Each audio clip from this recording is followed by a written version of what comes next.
Good evening, Jeopardy fans, and we are live here on hashtag Jeopardy Live Panel, presented by thejeopardyfan.com. As always, I am Andy Saunders, and I will be moderating tonight's discussion, and I will get right into introducing the panel for this evening. As always, I introduce in the order in which you made your debut on the show. So first and foremost, congratulations and welcome to hashtag Jeopardy Live Panel, LaKedra Pam. Hi. Our second panelist this evening, also champion last week. Congratulations and welcome to hashtag Jeopardy Live Panel, Craig Tollin. Thank you. Hello. And last and certainly not least, our from Friday's episode, Kiersten Brown. Thanks for joining us on hashtag Jeopardy Live Panel. Hi, thanks.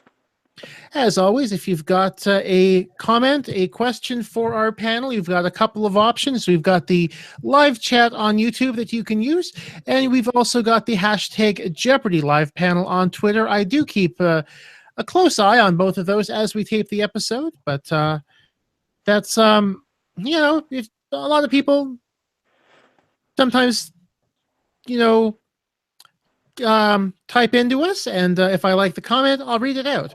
So, my first question for tonight's panel, I think I've opened with this quite a bit over the past few weeks, because I think it's a good spot to start, almost an origin story, as it were, as in I would say that most Jeopardy contestants are Jeopardy fans, and most Jeopardy fans kind of have, and I know you touched on this on the show, LaKedra, but what's kind of what are all of your origin stories? How did you become Jeopardy fans in the first place? Well, I guess I'll go first. I think everybody kind of knows my story if they're watching this, but for a time before I was watching Jeopardy with my parents. So my dad especially really loved watching it. Kid, and remember it was always on at 4:30. So after school, coming home and watching it with him. And so ever since I was small, it was my dream to be on the show. And then growing up, I played Quiz Bowl in high school, and in college, I was on the academic team or the Quiz Bowl team, and have been playing bar trivia. So trivia has kind of been part of my life for forever. That's awesome. Now, Kiersten and Craig. Go ahead, Craig. I mean, you were on first. So Okay. go. So I'm up next. Origin story. I think it's easier for me to trace because I had an old copy, like 1982 copy of Trivial Pursuit when I was a little kid, and that had sort of taken it on a bit of a totemic quality to me when I was like 5 years old, 6 years old. I used to go visit them semi-regularly, but I would always want to play that. And I was never good at it when I was 5 years old, but I became good at it eventually. And it's sort of just Jeopardy. And so I'd watch Jeopardy too. I remember being a kid and it coming on at a time when I would have to go to bed. So I would have to go to bed before it actually came on, but then eventually I could stay up. So it all kind of folds in for me, where I think of Trivial Pursuit, first board game that I really loved, and then Jeopardy being this thing that sort of was a constant in my life as opposed to a semi-regular thing like that Trivial Pursuit game was, and then just kind of falling in love with the game from there with watching Jeopardy and wanting to do it. I remember wanting to do it when I was like 12, 13 years old. That's awesome. I started watching it when I was very little. It's one of my earliest memories, and I remember my mom had this book when I was about 6, and it was the Jeopardy book, and it was all the different kind of questions and categories, and I would just sit down and read and devour that, and I fell in love with, I guess, what most people call useless trivia. And all through high school, everybody knew this was the girl who's going to go on Jeopardy. In grad school, people used to call me Google because I was full of useless facts, and they didn't mean it in a good way. So, it just kind of built from there. So I started taking the test, and here we are. So, respectively, how many times did each of you audition before you got on the show? 2 live auditions. Okay. Was my first actual live audition that I'd been in. Wow. Yeah, And it was, my first time trying out at all. First online test. Wow. wow. So, in your case, LaKedra, what was kind of the stopping point for you beforehand? Because I mean, you've obviously you have obviously known, been involved in trivia a very long time. You were, part of Learned League, and having played Quiz Bowl at Emory. So, It was a little thing called medical school. It kind of got in the way of me being able to plan. And I really just kind of set my goal to be finishing medical school, finishing residency training, and actually being there before I decided to try out. And I actually joined Learned League. I haven't actually been in Learned League that long. And I had already taken the test by the time I joined. okay. I wanted to get my board certification and all the boring doctor stuff out of the way.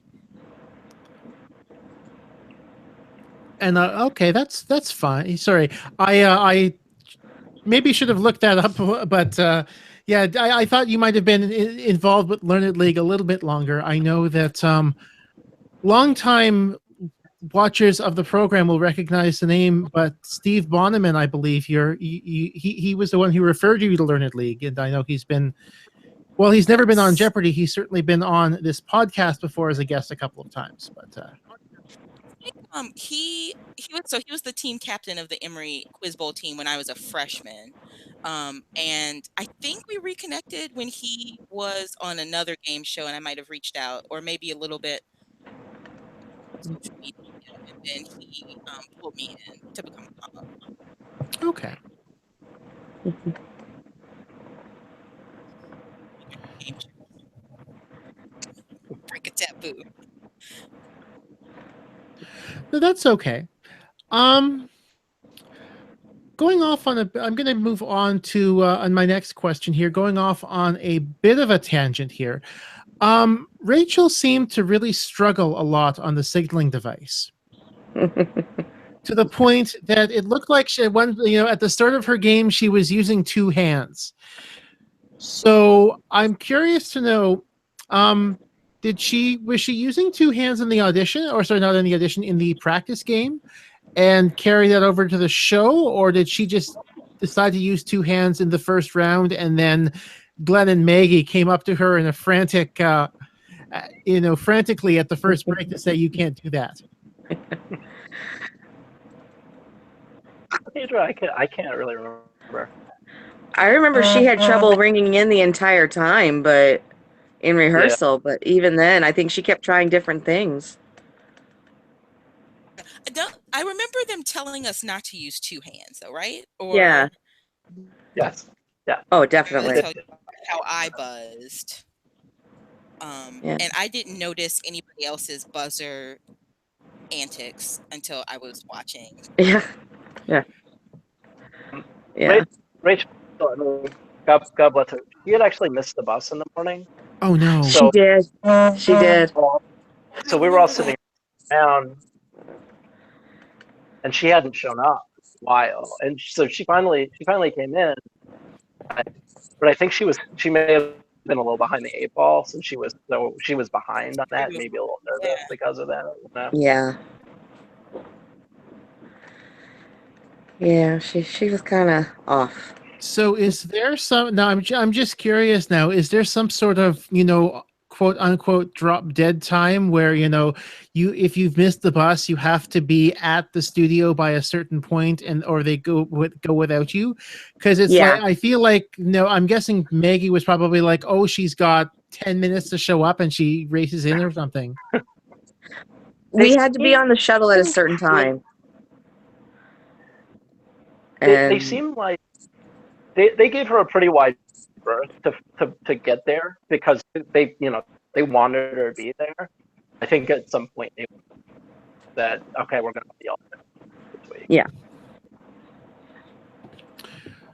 Okay.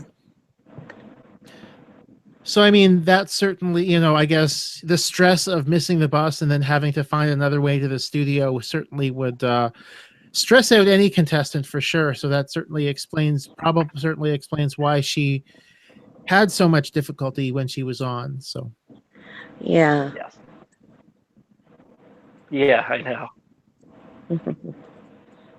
I found it all very stressful. Yeah. Yeah, it was. It was kind of overwhelming. Without adding missing the shuttle or anything like that. It was. Yeah.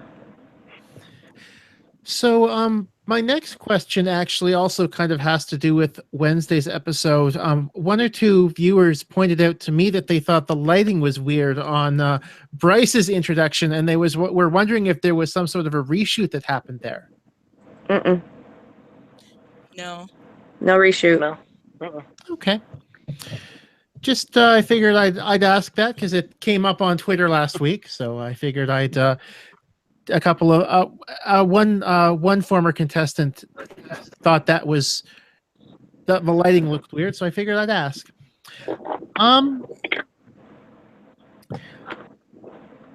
Did Alex talk about what you thought he'd talk about in your respective interviews? Yeah, you did. For some reason, they thought mine was really quirky, and I guess he liked it. So, yeah. He actually flipped mine, so I expected him to do the anecdote I told him the second day. I expected that on the first day, an audible on me on that, which that was fine. I was kind of prepared for that because I had a feeling when he read the card that's the one he would want to talk about. That was not what I was expecting. Yeah, I wanted to talk about correctional medicine first and foremost, and the chance to say what you would prefer. But I knew that the story about my dad was going to catch his attention first, so I wasn't surprised. But in none of your cases did he actually go off, or sort of completely off the card or anything like that. Oh, they would have had to reshoot, I'm sure, because I would have just stared at him with a blank face off the card. I would have forgotten how to speak English. Yeah, I think of the two anecdotes that he read of mine, if he had gone to the third or the fourth one, I probably would. It would have taken me a minute to remember what they actually were, because I remember the first two pretty well, but I don't really know what it was. And actually, my third day, I had told them about my sock collection, and they're like, "Oh, that's fun and cute." And he started saying this whole thing about baseball, and I for sure had submitted nothing about baseball. He started telling that story. I don't know if you could see on my face, but just panic. What? I was Saying wondering. football, and I had no idea where he was going. Finally circled around to sock. I was like, okay, and we're there. Oh, man. So, a question from one of our viewers, Alyssa Flagg, has one for you, LaKedra. She says, I really admired LaKedra's steady and calm playing style. Has she always been so self-possessed? So I was as nervous as I've ever been. But I think my job actually helps a lot because I'm in actual life and death situations, not uncommonly. Over the weekend, I had two. And so I've cultivated a habit in myself of not manifesting a lot of panic. Um, I have patients and family members that I don't want to care, basically, as well as I also teach new doctors. So that all requires a certain amount of keeping my wits about me. Mhm. That kind of rubbed off on my demeanor on the show. Very nice. Very nice. Yeah. LaKedra, and I guess to a lesser extent, Craig. I don't think Kiersten, you got a chance to actually play a daily double. So this one's more for LaKedra and Craig. Did you, looking back, did you wish you'd had, did you wish you'd bet more on your respective daily doubles? Now I know, Craig, your first one you were a little bit you bet 1,000. Your second one you certainly did go big, but on some of your other ones, did you wish you'd go and bet a little bit more?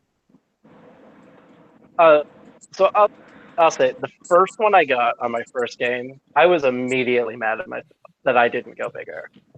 It was all I was thinking about in the first time is that, oh, I screwed myself out of money. I'm probably not going to win now because I went real timid with that bet. Yeah, I was mad at myself for not doing that. On the second day, I missed both of my daily doubles. First of all, I wish Kiersten had gotten them both. So do I. 2 daily doubles. I guess I can't regret not going bigger on those because I didn't know them. Generally speaking, I think my wagers were a little more timid than they should have been. Yeah. And you, LaKedra? In hindsight, of course, I wish I had bet the house on the religion daily double that I got in my last game. Eat with, but I also don't think I have the constitution to have done that. Because even now, having said, I think I had 10,000 something. So having bet the full 10,000, like my heart still races just thinking about doing that, and I know how everything turns out. So I probably was never going to do that. It was also when there was a correction right before, like when I hit that daily double, stopped and decided to give me points on an initial incorrect answer, and that whole production frustrated me also. So that was the only one, obviously, that other daily doubles. The one earlier in maybe the second game, I only had 200, so I bet max on that. Mm-hmm. And I don't remember what I did my first one, but Yeah, your first one you bet about a third of your score. that one was real close because the children's book category, I feel like you have certain answer possibilities running through your head just from the category, and so I'm Shel Silverstein, Dr. Seuss, and then Chelsea Clinton and Elizabeth Warren come up, and I had no idea who those people were initially because I was trying to place them in the context of children's books, and I could not compute these political figures with children's books, and it took me the entire length that I to make that connection.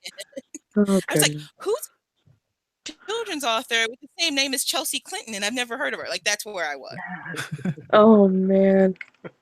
Well, at least you were able to get there in that time. Because you said, and it's funny, you could see it on my face. Yeah, I was about to say, you had that look on your face. It's like, oh wait, she persisted. That's what they're looking for here. Oh man.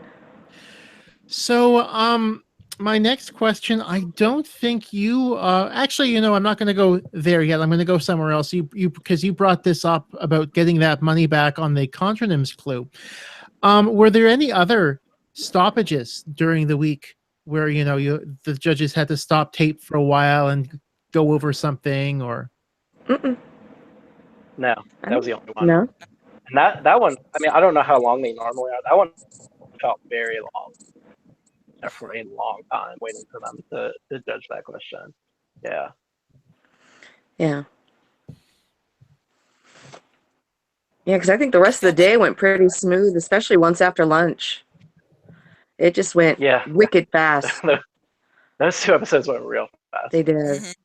They really did. So did you leave at lunch then, LaKedra? Yeah, I went back to get sick, and so I wasn't feeling too great. Hmm. So I went back and I think I took a nap. Okay. So for our other two panelists who were there after lunch, you obviously got the opportunity to have lunch on Sony's dime at the commissary. So I ask you guys, what did you have for lunch? Do you Um, remember, Kirsten? Yeah, I think I went to their salad bar and made one of their chicken salads with chicken and, like brain food. And I remember that they had to push me to get like a candy bar or something just to get to half the total that they allot you. Because I wasn't hungry, but I needed to eat something. And they're like, I think one of the casting directors was behind me, and she and the cashier were like, "You need to get something more, otherwise it's going to be a waste."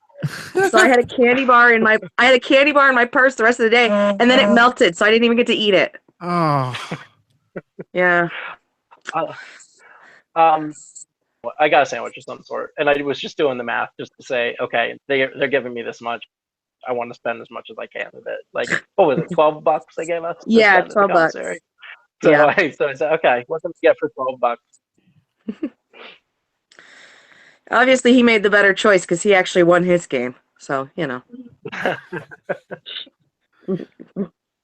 what it came down to. Yeah, pretty much. now,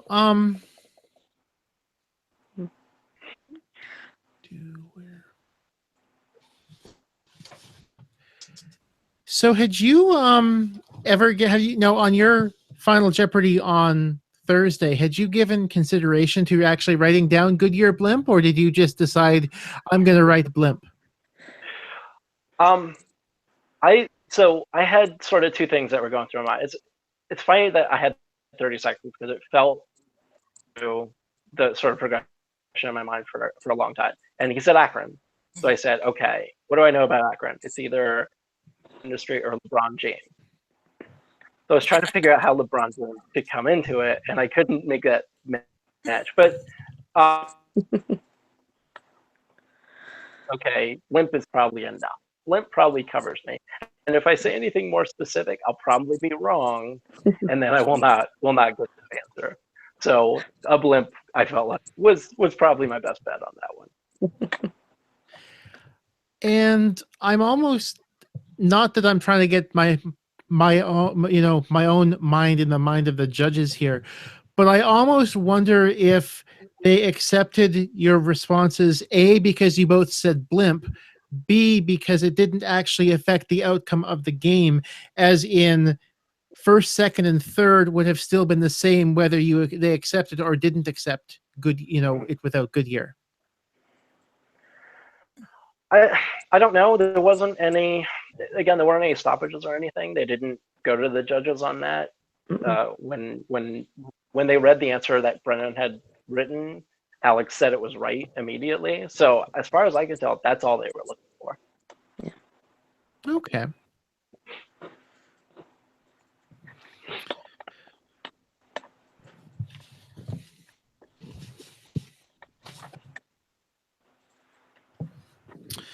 So I just ask this from the sake of, or at least because it seemed to get a little bit of discussion in some parts of the internet. Had you given consideration to betting an extra $200 on Thursday in Final Jeopardy? Not that I would have agreed with having done so, but so here was my process on this. All I was doing was protecting second place, right? Mm-hmm. It cover and assume both dollars because that would cover my trip to LA. I did think of the fact that I was $200 short of Bryce. It didn't even cross my mind because that was not my plan at all. In hindsight, I probably should have made that correction and added another $200, but it didn't. It worked out in the end. Well, I mean, in your defense, a zero bet from the leader there happens rather infrequently, as in, if it's happened, I could probably count it on one hand in the 34-year history of the show. So it's certainly not something that Yeah, it's pretty rare. I probably should have covered myself. But yes, I agree that like the chances there are pretty slim. Now, LaKedra, I know that I thought I saw a tweet from you when your run started mentioning that you actually had been unable to watch Jeopardy in between, since you taped. Was that because of work, or was that because of simply almost some sort of PTSD from being in studio? 100% PTSD. I bar it and catch up if I'm at work, and I catch up later. But I found that every time I tried to watch, my heart rate skyrocketed. So retroactively nervous for the contestants that it's enjoyable. I had a friend whose husband was on at some point a couple months ago, and I watched his final Jeopardy. But that was really it. So now I have a huge pile of shows on my DVR that I have to get through. Like, I didn't even watch the Tournament of Champions. Oh, wow. I know.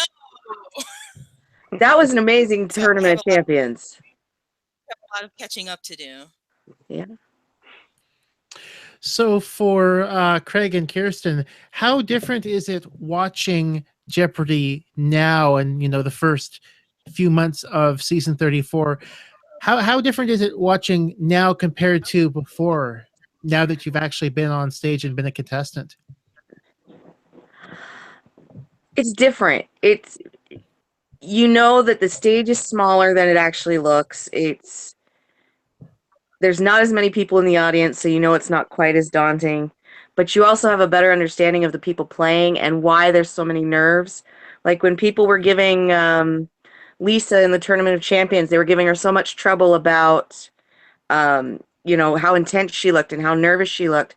We can understand that now. And I didn't like the flack that she was getting on Twitter. People were saying a lot of bad things about her, and she didn't deserve that.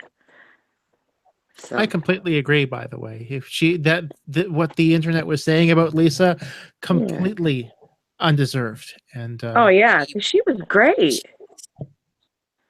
Just really vicious sometimes. Yeah. I definitely think that if you're the sort of person who like a dish about people on Twitter or whatever, it's definitely a lot harder to do that once you've actually been on the show and have people say X, Y, and Z about you. You try it. You can only be positive at this point, because you've been there, you've seen what it's like, how nervous you get. Mm-hmm. I certainly will never say, how could they answer this? It's not even in the same category as the right answer, because the nerves. Yep. Yeah. So. And I will say it's even different sitting in the audience versus sitting at home, because sitting at home, I'm so used to shouting out the answer. But when you're sitting in the audience, it's like you can't say anything. And I think there was one, it was Craig and I were looking at each other for one, and none of them got it. And we were looking at each other, and it's Mother, May I Sleep with Danger. And we were just mouthing it to each other. I wanted that clue so bad. I know, right? I to say to Alex with Danger. It would have made my entire Yeah. So were there any other clues sitting in the audience that you wish you could have had? Most of LaKedra's. To be honest, I didn't want to go against her because in practice she blinded everybody, but at the same time I wish I had her categories. I had some fun categories. You did. You had dogs with hats. I mean, that was like the category of the week. Oh yeah, that was great. The internet blew up over dogs with hats. It was They crazy. love dogs with hats. I did not know any of the dogs with hats. I don't know dogs. I am glad I didn't have that one. I didn't realize until after how great a category that actually was. Oh man. I'm trying to think if there's any categories in particular. I think there was at least one sports category that I want to say it was on the Wednesday show that I Yeah. felt like I had, or maybe it was a music. I can't remember. It's clues I don't remember mostly. I remember these categories that kind of, oh, I wish I had had that on my day. Like, that one I would have run if I had had it. Mhm. Yeah. I know you had a sports record holders category your first day, Craig. Barely buzzed in on it. Couldn't get in on that one. There was one about the hit by pitch that I couldn't get in. So yeah, I had one, kind of blew it anyway.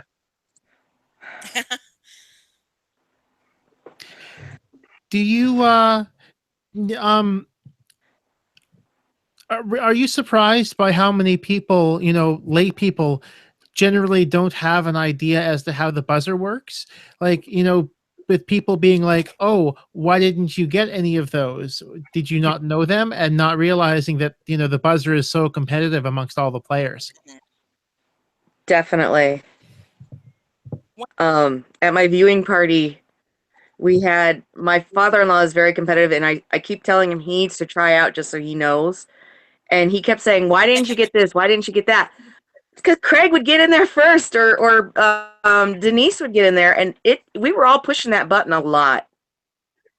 Mm-hmm. The one thing I've been telling people who ask is that most of the contestants know most of the answers, and it's really just a matter of trying to get in on the buzzer. So people ask, like, why didn't you sweep the dogs with hats category? Because I've been obsessed with dogs since I was a kid. It's like, obviously I know what a Yorkshire Terrier is, but I had two other people who were also buzzing in at the same time. And so you're not going to get every question that you know. It's not playing at home. Definitely not playing at home. And yeah, we're all Jeopardy people. We're all Jeopardy people, so we all know sort of the process of the lockout. And if you go too early, you get locked out. It's surprising that not surprising so much, but I had to explain to people how that works, and they kind of looked at me like, oh, I didn't know that. I didn't know that was a thing. No, marinating in a lot of people who understand how the game is. It's funny to kind of have to basic stuff about the game like that. I had to explain to a lot of people that Ben Rafel was actually hitting the buzzer multiple times because we were told to hit the buzzer multiple times, and you're not supposed to just squeeze once. Exactly what he was doing, except I had my hand against the podium so nobody could see that I was going nuts with my thumb. So people have just of what buzzing in actually is. Yeah.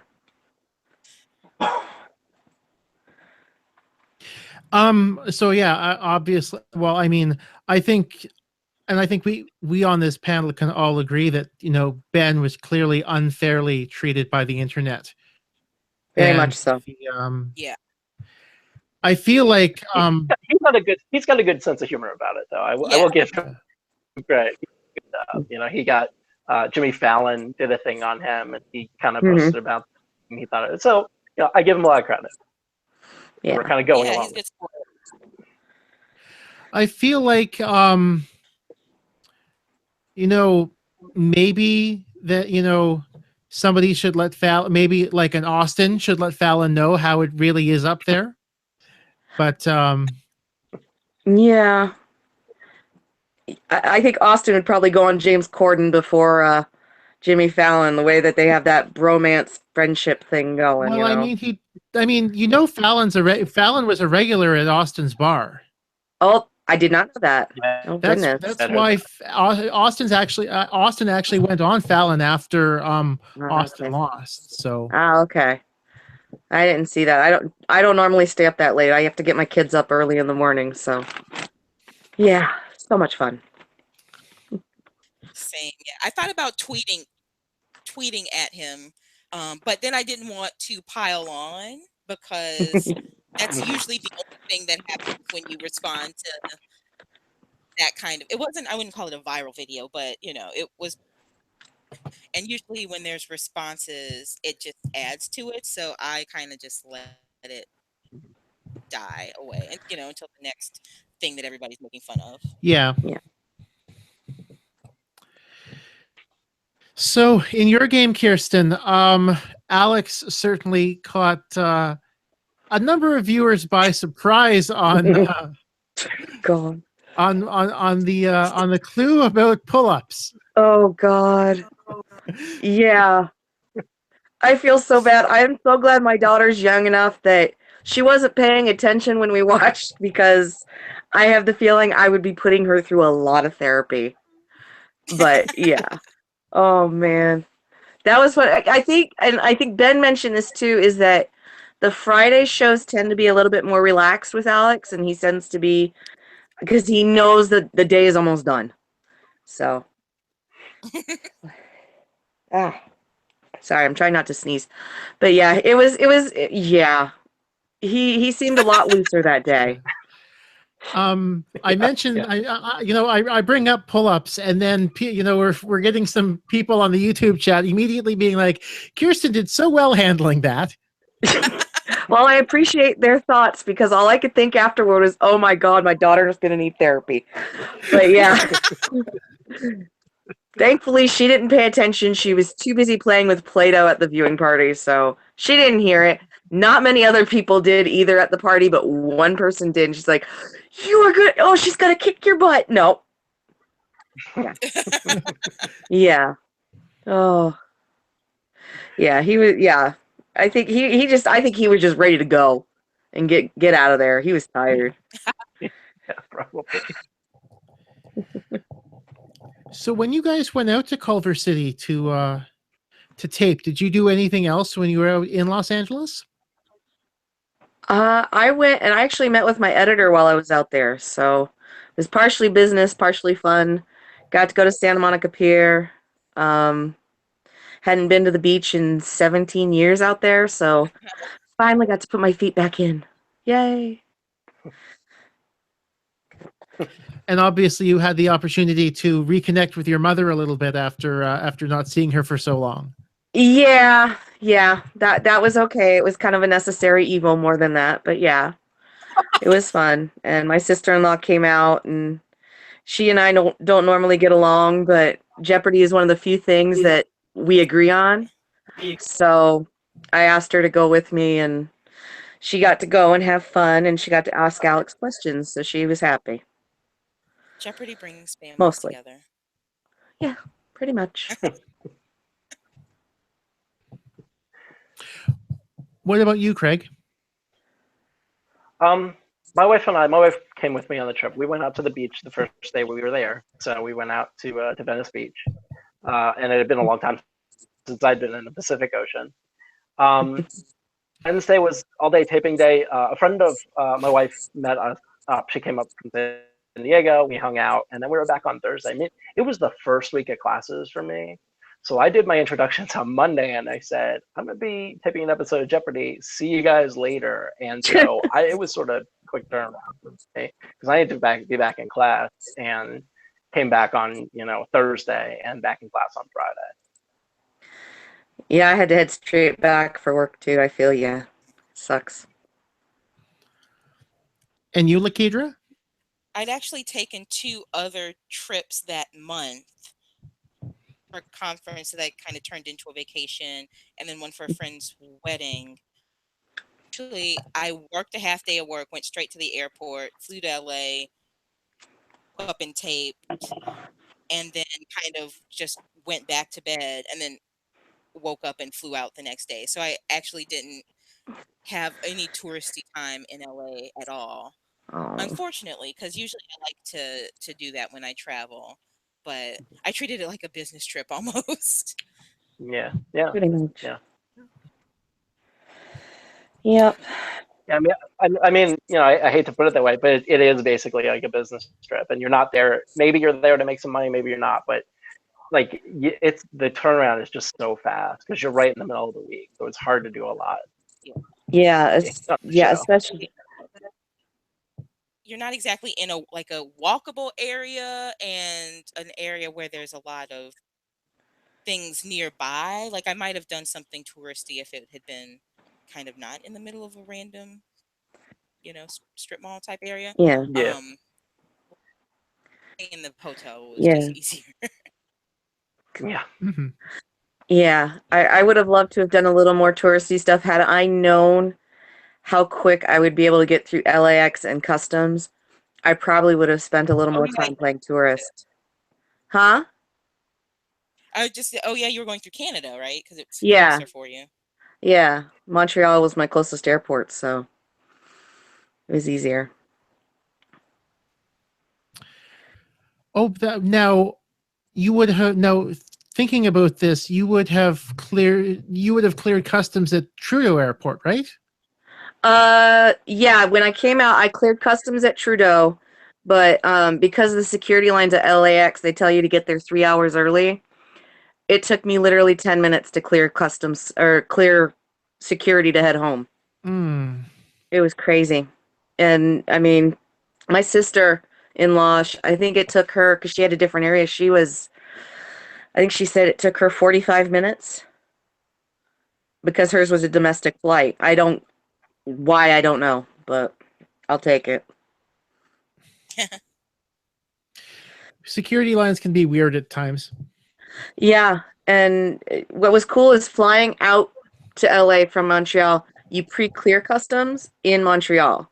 Mm-hmm. So you don't even have to deal with it in LA, which was a relief because I did not want to deal with it there. No way. And that's certainly one reason why I personally prefer to fly out of Pearson Airport these days whenever I go to the US, is that, again, pre-clearing customs in Toronto is a lot easier than clearing customs at like O'Hare. I almost had a layover there, and there wasn't enough time to clear customs. Would have liked to have, though. Now, please correct me if I'm wrong here, but I thought that the reaction from people watching LaKedra, you win a couple games, was overwhelmingly positive for the most part. A lot of people seem to be cheering for you. Did you get that sense as well?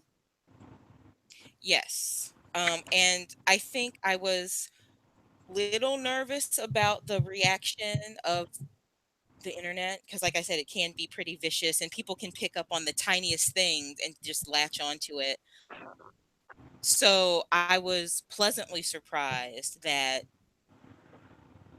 overwhelmingly positive reaction, and people had hashtags and go LaKedra with the Cajun spelling of go. So it was really, really fun actually to see, and it kind of overwhelming in a good way. Yeah, so I'm glad that I saw the same thing that you did, and that I hadn't missed anything for sure there. And it seemed like also that there seemed to be a lot of people certainly that were inspired by your interview on Monday as well. Yeah, that really got. I knew it was a good story. I didn't know it was going to be.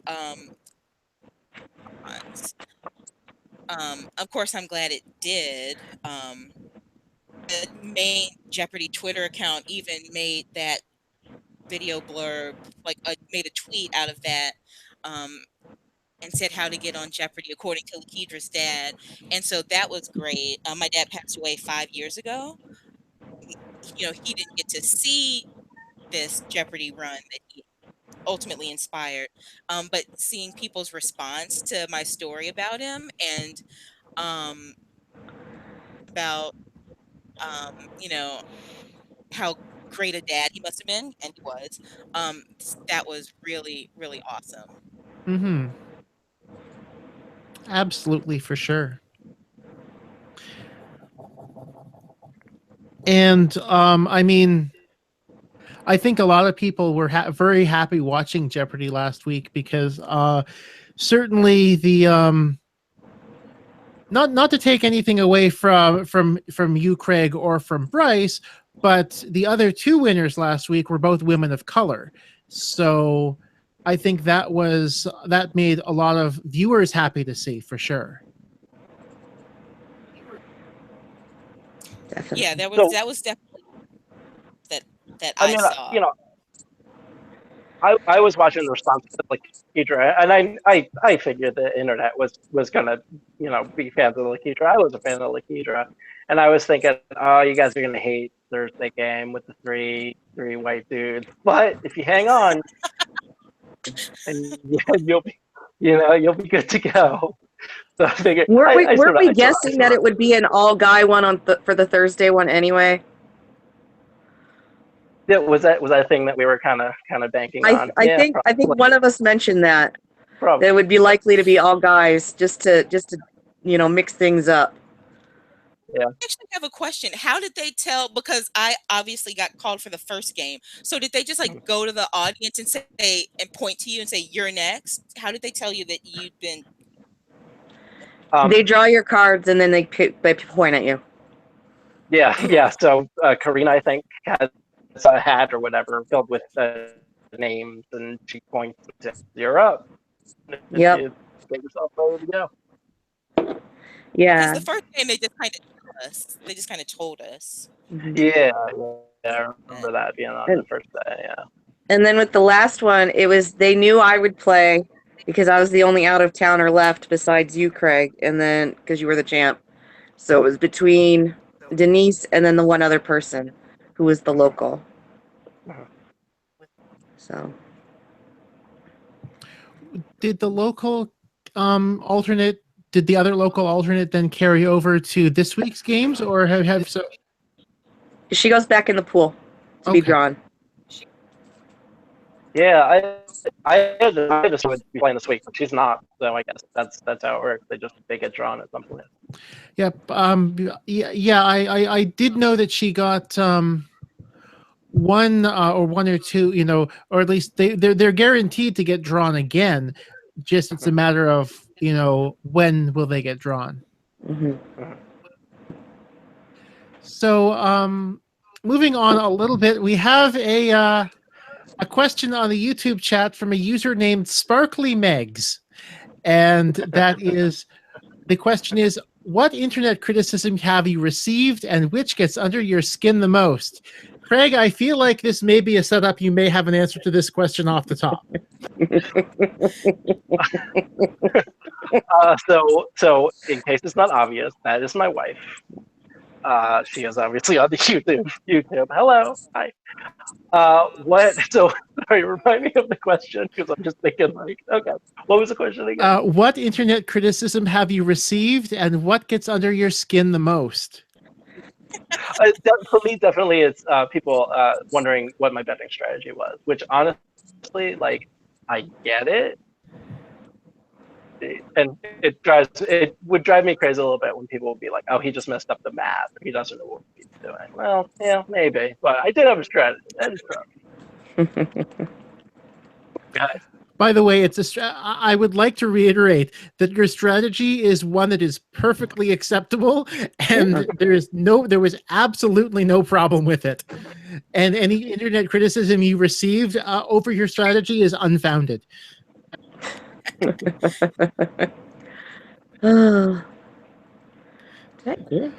I will, I will also say that I would definitely, again, you know, go in 1 versus 10 in a Reddit thread to defend that strategy. By the way, but I don't think I had any criticism from anybody. Not that I can think of. I didn't see any, but just, you know, for me, it was just a nice vacation, you know, getting away for a couple days and, you know, and the $1,000 for third means it covers my costs to get out there. So it worked. Free trip. Exactly. Yeah. I think I didn't get a ton of criticism. At one point, I think somebody said that my sweater didn't look good. It was one of the first 2 days. And then my betting in my last game, obviously I didn't bet big enough, which I accept, and I also understand, like I said, I didn't have the constitution to be up there making huge bets, so lasted exactly as long as I was meant to last on Jeopardy. None of it really got under my skin. Okay. So, do you have any questions you want to ask each other, or anything you thought I might bring up tonight but didn't? Not that I can think of. I'll ask you this. See if you agree with me. First of all, did you have a feeling about who was going to be the strongest competitor of the week? Who was looking to be the strongest? LaKedra. Me too. Yeah. I thought that. I mean, Yeah. God bless. I was when Bryce beat you on Wednesday, I was a little relieved Me because I too. felt like at least we weren't all busted, swept right out of the week. Not that Bryce wasn't a strong competitor too, but then I felt like, okay, now we're all in this again. Yeah. Yeah, I was really happy to go against you, Craig, and I would have been happy with you or Bryce, and I kind of wish the other local had played because she had so many problems with her buzzer. Buzzer problem. That is true. That is true. Yeah. It would have made it more fun for us. So, LaKedra, who did you think was the strongest player of the week? I remember just talking to Denise and thinking that she probably have a lot of overlap in our knowledge, and so I was concerned about that. And then watching her play, I could see that I was probably right about that. Who else? I remember talking to you, Kiersten, and being like, I consider myself pretty strong in that, so that probably wouldn't be a good match for me. Overall, I was just so nervous about. Bryce was talking about candy math. Yes. Oh, Oh, yeah. On the candy math. way to the studio, I thought we might all be in trouble. Yeah, pretty much. Candy math? Is this something now? There's a chance that I might be able to get Bryce on a future panel. So, is this something I should be asking him when he comes on? Yeah. Yeah. You should have Bryce about math. I don't know what he said his job was. Analyst? Just as He's his job yeah, an description? analyst or an actuary at Mars. Okay. Yeah. So, but he works for Candy Math is what he does. Yeah, Who he is, and he gets a lot of samples. Okay then. I actually, if you don't mind, I will ask LaKedra a question because I'm curious to hear her answer. Kiersten and I, we all went to lunch. And when we were at lunch, we discussed what we would have done if we had won a ton of money. Fun thing we would have said. What would you have done if you had won just a ton of money? Just a ton? Yeah, like, Austin money, $400,000 money. Probably take a lot of time to travel. Okay. Well, it's looking like. Well, I probably actually will do this still. So if my Saints end up in the playoffs, I'm going to go to at least one playoff game. I was planning to do like sports stuff, so NFL playoffs / Super Bowl, or that type of picture. And then I just want to go like on all these vacations all over the place. I want to take a Panama Canal cruise. I want to go to Europe, but not Dunkirk. Yeah, I was. Oh, when you got that. Oh, when you got that wrong, I was so mad. I was like, "How could you get that wrong?" Dude, I had no idea. So true story. I could not, if you had put a gun to my head at that point, I could not have named any French cities other than Paris, Marseille, Okay. and Lyon. Like I've been studying French my whole life, and I don't know how I just blanked on the entirety of France. Okay. And so, yeah, I would have been the person at home being like, how could you say Normandy? Normandy isn't even a city. What's wrong with you? Because I was just happy to name a place in northern France. Fair enough. Also, Yeah. I also will never not think that Dunkirk is in like Ireland. Like it just sounds like it should be in Ireland. And It's so because that's where it it's is. Celtic and Gaelic, and it's all related. That area is all like very Celtic in origin, so that's why. Mm-hmm. Sorry, yeah, that's my thing. A Francophile, but an actual like Francophile. So the Frankish parts of France. Oh. As opposed to the Flemish part of in the far north of France. And basically, yeah, when I playing that one at home, I saw northern France. My first thought was Lille. And then I'm like, wait a second, there's dunes in the clue. Dunkirk's in the north of France. And I eventually got there. In studio, I might have, not been able to make the second logic jump and had, might have written down Lil, but and the same deal. It would have been like, you know what? How can you write that down? Like, seriously. Right. that has nothing to do with it, obviously. Yeah. But I have since rewatching the show again, and so every time I get an answer that the contestants don't, I no longer say, "Oh, how could you miss that?" Yeah. Yeah. So, any other questions at this point? Not that I can think of. Okay, so in that case, I'd like to thank the three of you for joining me on hashtag Jeopardy Live panel this evening. You're welcome. Thanks for having me. Thanks. And for the sake of our viewers, I know we normally tape on Monday nights, but obviously we have some holidays coming up the next couple of Mondays. So because of that, we'll be taping Tuesday at 9:15 Eastern the next couple of weeks, just because I don't think anyone wants to be taping on Christmas Day or New Year's Day. So that's myself included. So certainly you'll make sure if you're watching to watch out for that coming up on December 26th and January 2nd for our next two episodes of hashtag Jeopardy Live panel. So for Kiersten, for Craig, for LaKedra, I am Andy Saunders. Thank you so much for tuning in this evening, and to my panel, thank you so much for joining me on the panel.